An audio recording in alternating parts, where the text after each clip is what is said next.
આજે આપણે ચંદનનો પ્રકાર ધરાવવાનો જોઈશું. તેની માટેનું આપણે થોડુંક પહેલાં બેઝિક પ્રિપેરેશન જે શિંગારનું પણ આજે થોડુંક અલગ રીતે કરવું પડે.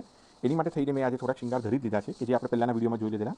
જેવી રીતે આ કુલે ખાલી આમાં એ ડિફરન્સ છે કે આ ચિત્રકામની કુલે છે, એના ઉપર આપણે આ પાટિયાનો સિરપેચ, મોતીપાડા મોતીનો સિરપેચ છે, તુર્રા છે એની પાછળ, એના ઉપર આ જે અક્ષય તૃતીયાના 3 પકડાની કલગી આવે છે એ છે, એના ઉપરની 2 કલગી છે તુર્રાના, ત્રવલ છે મોતીની, શિશુલ કલગી, બાકી બધું જ સેમ જ છે. હવે આજે આ શિંગારની અંદર આપણે જે મેઇન વસ્તુ જોવાની છે કે આપનું વક્ષસ્થળ ખુલ્લું રાખીને શિંગાર કરવાનો છે. એની માટે થઈને આજે શિંગારનું પાછું એક સેશન લઈ રહ્યો છું. તો જે આગળના વિડીયોમાં મિસ થઈ ગયા હોય તે આમાંથી થોડું જોઈ શકશે. તો હું આ બત્તીનો શિંગાર ચાલુ કરતાની સાથે જે મેં દુગદુગી ધરાવી દીધી એ પણ મોતીના વગ્નખાની છે. આવી રીતે મોતી આ જોઈ લો, આ પદ્ધતિથી મોતીના વગ્નખાની દુગદુગી પણ આપણે અહીંયા ધરાવી દીધી છે. હવે આપણે જ્યારે ધરાવવાનું શરૂ કરીએ છીએ તો આપણે એ ધ્યાન રાખવાનું છે કે આપણો આ જે હસ્ત છે અહીંયા ચંદન ધરાશે, અહીંયા ધરાશે, અહીંયા ધરાશે, એટલે આપણે આ છોડીને શિંગાર કરવાનો છે આજનો. તો આપણે એ કેવી રીતે થશે એ જોવાનો આજે આપણે પ્રયત્ન કરીએ છીએ. એની માટે આજે આપણે પાછા બધા અહીંયા મહિલા છે. તો સૌપ્રથમ હું આની અંદરની જે માલા ધરાવીશ ને તે હું એવી રીતે ધરાવીશ અત્યારે કે તમે જો આ પદ્ધતિથી ચંદન ધરાવવાનું પણ હું આજે જ તમને બતાવી દઈશ એટલે તમે એની માટે પણ ઓલા ના થતા આ પદ્ધતિથી જો થોડો ખુલ્લો રહે એ ઘાટથી આજે શિંગાર કરવાનો છે આપણે. એની પહેલાં આપણે અંદર એક પ્રવલ ધરાવી દઈએ. એક માલા ધરાવી દીધી છે. તો પ્રવલ પણ આજે આવી રીતે હીરા મોતીની છે એ જ ધરાવી છે આ પદ્ધતિથી.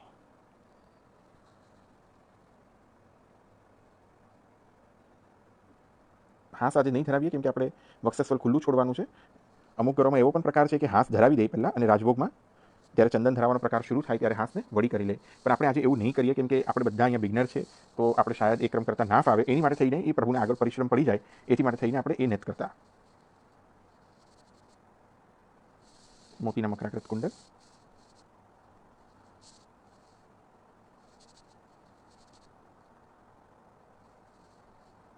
ને 3 ચંદ્રિકાની જોડનો પ્રકાર છે અક્ષય તૃતીયાના, એટલે આપણે એ જ હિસાબે આમાં લીધો છે કે જે આપણે ને બીજી એક વિનંતી મારે બધાને કરવી હતી કે આ હું જે કંઈ પણ બતાડું છું માત્ર ડેમોન્સ્ટ્રેશન માટે છે. આ કોઈ પણ એકચ્યુઅલ સેવ્ય સ્વરૂપ નથી. આ માત્ર ને માત્ર ડેમોન્સ્ટ્રેશન માટે છે. મારી પાસેની જે વ્યવસ્થા છે હું બેસ્ટમાં બેસ્ટ બતાડી શકું છું એનો હું પ્રયત્ન કરું છું. એટલે ઘણા બધા લોકોની અમુકની એવી કમેન્ટ હતી કે ભાઈ આવી રીતે ના થાય, આમ ના હોવું જોઈએ. તો હું આ માત્ર એ લોકો માટે મારો ટાર્ગેટ નથી. મારો ટાર્ગેટ એ વ્યક્તિઓ છે કે જે નથી ખબર, એટલે હું એ નમ્ર વિનંતી કરીને બધાને કહીશ કે પ્લીઝ આને એક્સેપ્ટ કરજો. અને આમાંથી તમને કંઈ શીખવા મળે તો પ્લીઝ તમે શીખજો, ને જે તો તમને જ્યાં ફાવે ત્યાંથી તમે શીખજો.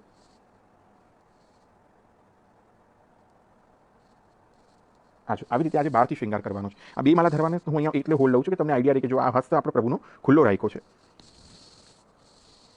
હસ્ત ખુલ્લો રાખવાનું કારણ એક જ છે કે આપણે પ્રભુને આજે જે શૃંગાર ધરશું તો શું હસ્ત ખુલ્લો હશે ને તો તમે આ બધા જ શૃંગારને સુંદરતાથી આમાં જમાવટ લાવી શકશો અને ચંદન ધરવામાં પણ તમારે ઇઝી પડી જશે અને જરાય પણ તમને પ્રોબ્લેમ નહીં આવે. એટલે આપણે શું આ પ્રિપેરેશન પહેલાંથી જ લાવવું પડશે. આજે બત્તી ઉપર આપણે પ્રવલ નથી લેવાના, એટલે બીજા સ્ટેન્ડ જે બત્તીઓના હોય છે સાઈડના એ આપણે નહીં પણ ધરીએ તો એ કશું વાંધો નથી.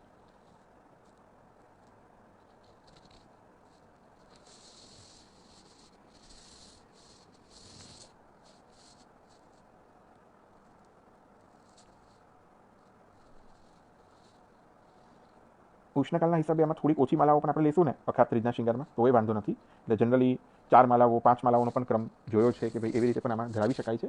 પછી તમને જેવી રીતે તમારી સગવડ છે, તમારે કેવી અનુકૂળતા છે, કેવો તમને પ્રભુ સમય આપે છે એ હિસાબે તમે લેજો. કોઈ પણ હટાગ્રહપૂર્વક આપણાથી જે સહજતાથી થશે તેવો ક્રમનો આપણે આગ્રહ રાખીને ભગવત સુખ વિચારીને આપણે આ ક્રમ કરવાનો છે.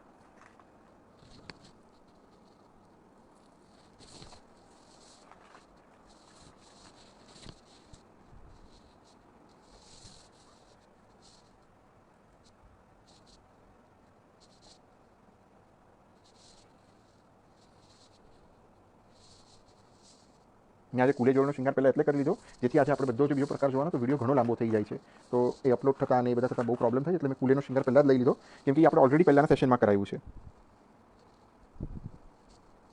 ચંદનનો શિંગાર અમુક ઘરોમાં આવે છે.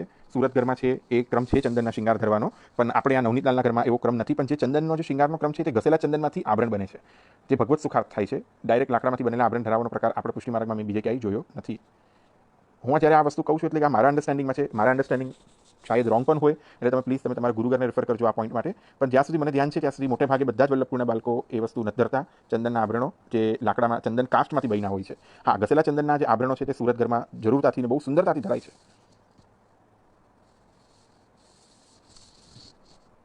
રેડી કરી રાખી છે બધી, એ બધો જ પ્રકાર આપણે બધો એક છાબમાં ગોઠવી પ્રભુ સન્મુખ આપણે લઈ આવી દઈએ છીએ ને એક ચોકીની પાસે આપણે બધું પધરાવીને અધિવાસન કરીએ છીએ. અધિવાસન પણ તમને તમારા ગુરુગ્રહ પ્રમાણે જ આપણે તમારે કરવાનું રહેશે. અમુકને જે હિસાબે આજ્ઞા હોય એ પ્રમાણે કરજો.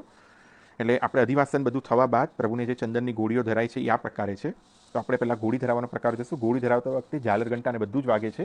તો આપણે એ પણ એક પ્રકાર મેં ઓનલાઈન એક વિડીયો મને મળ્યો હતો, તો હું એનો સહારો લઉં, કેમ કે અમારા ઘરની અંદર મેમ્બરો એટલા નથી કે આપણે એ ક્રમ પહોંચી શકે બધા. તો હું આ વિડીયોના જે હિસાબે છે એ હિસાબે ઝાલર ઘંટાનો હું ક્રમ રાખું છું.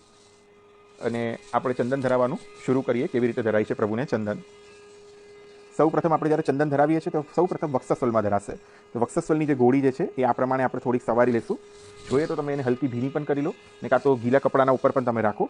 આવી રીતે આ પદ્ધતિથી આપણે જ્યારે આ ગોળી કરી અને આ પદ્ધતિથી પ્રભુના વક્ષસ્થલ ઉપર સૌ પ્રથમ આવી રીતે વક્ષસ્થલ ઉપર આ ગોળીને આવી રીતે પધરાવી. ચપટી શલાકાને સાથે જ રાખજો. એક હાથ પાછળ પધરાવજો, એક હાથ લડ્ડુવાલા શ્રીહસ્ત ઉપર હલકીસી એને દબાણ આપી દેજો. આ પદ્ધતિથી આ પ્રથમ ગોળી ધરાશે.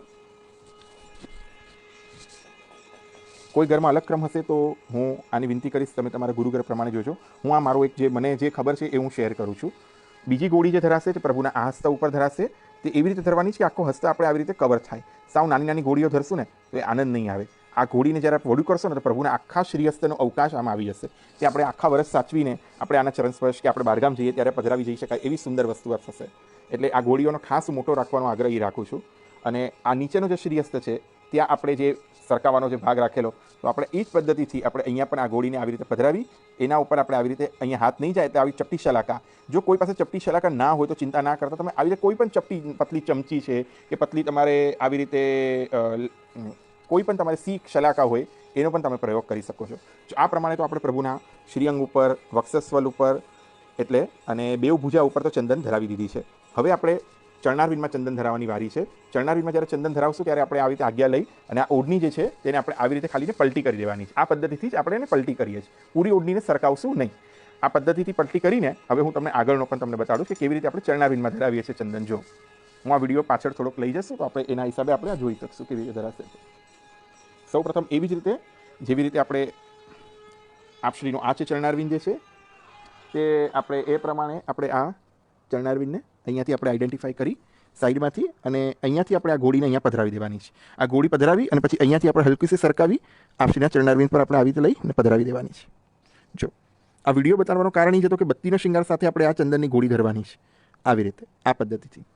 જો અને બીજી જે ચરણારવિંદ જે છે તે આપણે અહીંયા જ છે, તે તો આપણે એકદમ સરળતાથી અહીંયા આવી રીતે દબાવીને આ ધરાવી દઈ શકશું આ પદ્ધતિથી. જેથી ચોટી પણ નહીં હલે, શિંગાર પણ નહીં હલે અને પ્રભુને સુખરૂપથી આ ચંદન ધરાવી જવાશે. થાળા સ્વરૂપને ચંદન ધરાવવું સરળ છે.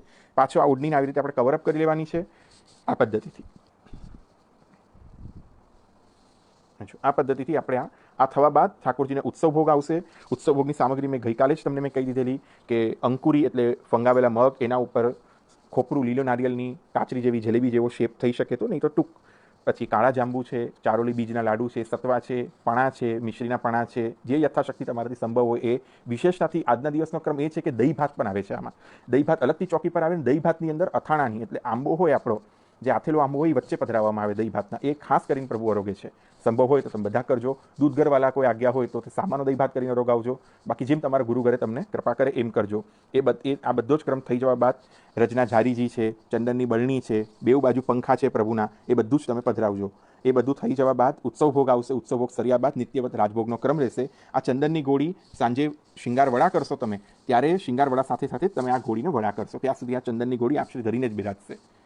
હવે આ ચંદનની ગોળી જે ધરાણી છે આજે એ વારંવાર નથી ધરાતી. હવે રોહિણી નક્ષત્ર જ્યારે ટિપ્પણીમાં લખ્યું હોય છે ત્યારે તમે રોહિણી નક્ષત્રમાં પાછો આ ક્રમ ધરાવી શકશો ચંદનની ગોળીનો. ત્યારે ચંદનની ચોલી એ બધો ક્રમ થશે. અક્ષય તૃતીયાથી કૃષ્ણકાલની ઋતુઓનો બધા જ ક્રમ શરૂ થઈ જાય. માત્ર છંટકાવનો ક્રમ છે એટલે જે આપણે ઓઢણી સરકાવીને છંટકાવ જે કરીએ ઠાકોરજી ઉપર નિજ મંદિરમાં કરીએ, ફુવારા છે, એ બધા જ ક્રમ સાતમથી થાય છે. અમને એવું મોટા એમ કીધેલું કે કોઈ પણ ઋતુની શરૂઆત પ્રથમ 4 સ્વામિનીજીઓ કરે હરેક દિવસ. એટલે 30થી લઈને સાતમ સુધી 4 દિવસ થાય. 4 સ્વામિનીજી સેવા પહોંચી લે પછી આપણે આ સૌભાગ્ય મળે જ કરવાનો. એટલે આ બધો જ ક્રમ પાછળ થશે. યમુના જલનો જે થાલ જે છે તે આપણે નરસિંહ ચતુર્દશીથી શરૂ થશે. એટલે એ પણ આપણે આગ્રહ કરીને આપણે તરત જ પાછું શરૂ ના કરી દેતા. નરસિંહ ચતુર્દશીની રાહ જોઈને ત્યારથી કરીશું. અને છંટકાવનો ક્રમ એટલે અક્ષય તૃતીયા છે, અક્ષય તૃતીયા, ચતુર્દશી, પંચમી, ષષ્ઠી અને સપ્તમીથી એટલે નવનીતલાલના ઘરમાં એટલે અમારા ઘરની અંદર લાલ ગિરધરજી મહારાજના ઉત્સવના દિવસથી છંટકાવનો ક્રમ શરૂ થાય. બીજા ઘરનું મને ધ્યાન નથી, પણ જો નવનીતલાલના ઘરના ક્રમ હોય તો અમારે આ છંટકાવનો ક્રમ, ઉષ્ણકાલની જે લપક ઝપકની સેવા છે એ બધો ક્રમ ત્યારથી શરૂ થશે. એની માટે થઈને આજે આ વિડીયો મેં લીધેલો કે ભાઈ આમાં જે છંટકાવનો ક્રમ બધાના વિડીયો બતાવીશું આગળ જતાં. આપણી પાસે ખૂબ સમય છે હમણાં. પ્રભુ કૃપાથી બધાએ બહુ જ સમય મળ્યો તો આપણે આનો સારો સદુપયોગ કરવો છે બધાએ મળીને. એટલે જેને પણ આપણે આ સમયમાં ઉપયોગ લઈ શકશું, આપણે પૂરો ઉપયોગ લઈશું, જરાય ચિંતા ના કરો. મને જેટલું ફાવે છે હું તમને જરૂર બતાવીશ.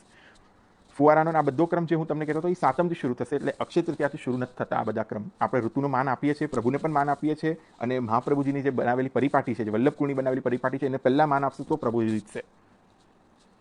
એટલે આપણે આ બધો જ જે ક્રમ જોયો અત્યારે એ બદલ આ બધાનો ખૂબ ખૂબ આભાર. હું બધાને આશા રાખું છું કે આ બધા ક્રમ જોઈને પોતાના ગુરુઘરના અનુસારે આનો લાભ લેજો, અને જો કંઈ મારી ભૂલ થઈ હોય તો મને ક્ષમા કરજો. આ બધાનો ખૂબ ખૂબ ધન્યવાદ, ખૂબ ખૂબ આભાર. જય શ્રી કૃષ્ણ.